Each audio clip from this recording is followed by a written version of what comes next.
Hey everyone, welcome. Today we are going to uncover a really cool secret about numbers. It's kind of like they all have a secret identity. Are you ready to start? Let's go.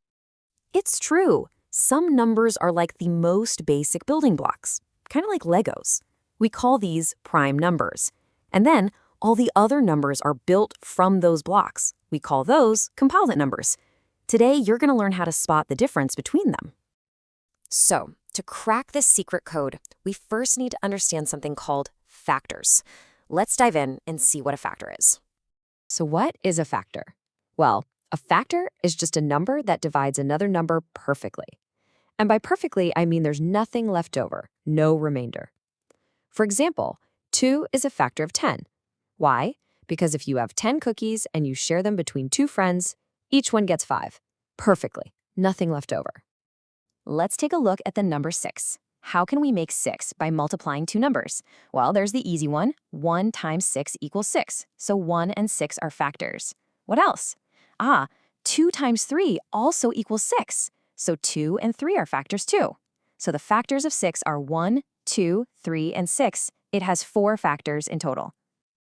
Okay, now let's look at the number 5. Can we multiply any other whole numbers to get 5? Nope. Only 1 times 5 makes 5. That's it. So 5 has only 2 factors, 1 and 5.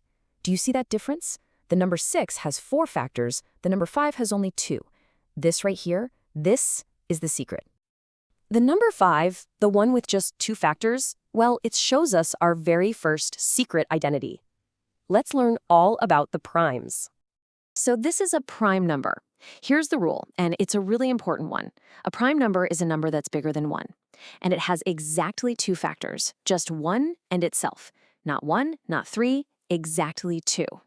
For example, the number 2 is a prime number. Its only factors are 1 and 2. That's it.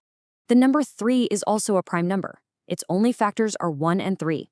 And we already met 5, a prime number with only 2 factors, 1 and 5. These prime numbers are like the basic building blocks for all other numbers. Okay, so if numbers with only 2 factors are prime, what about all the others? You know, the ones that have more. Let's meet the second group. These are called composite numbers. A composite number is also bigger than 1, but it has more than 2 factors. It's pretty much the opposite of a prime number. Remember our old friend, the number 6? We figured out its factors are 1, 2, 3, and 6. It has 4 factors. Well, 4 is definitely more than 2, so that makes 6 a composite number. See how that works? All right, your turn. Let's think about the number 9. We know 1 times 9 is 9. Is there any other way to make 9? Yep, 3 times 3 is also 9. So the factors are 1, 3, and 9. That's 3 factors. So what do you think? Is 9 prime or composite? You are right. 9 has 3 factors, which is more than 2. So 9 is a composite number. Great job. So we've talked about prime numbers and composite numbers, and they're all bigger than 1. But what about the number 1? Is it prime? Is it composite? Where does it fit? Well, the number 1 is very special. Let's check our rules. How many factors does 1 have? Just 1. The number 1 itself, because 1 times 1 is 1. Now, a prime number has to have exactly 2 factors. Does 1 have 2 factors? No, so it's not prime. A composite number has to have more than 2 factors. Does 1 have more than 2? Nope, so it's not composite either. The number 1 is special. It's in a team all by itself. Okay, now that we know the rules, let's play a little game. We're going to go on a treasure hunt and find all the prime numbers from 1 all the way up to 60. Let's do it together. Here is our map. It's a chart with all the numbers from 1 to 60. We're going to use a special method, kind of like a filter, to find all the primes. Are you ready? Let's go step by step. First, step 1. We know 1 is not prime, so let's cross it out. Gone. Step 2. The next number is 2. Is 2 prime? Yes. Let's circle it. Now we cross out all the numbers that can be divided by 2. That's 4, 6, 8, 10, all the way to 60. Step 3. The next number that isn't crossed out is 3. Let's circle it. 3 is a prime number. Now let's cross out all the numbers that can be divided by 3, like 9, 15, 21. Step 4. The next available number is 5. Circle 5. It's a prime number. Now let's cross out all the numbers that end in a 5 or a 0. And step 5. The next number is 7. circle 7. And we'll cross out its multiples, like 14, 21, 28, and so on. Now look, all the numbers that are circled or the ones not crossed out at all, those are the prime numbers.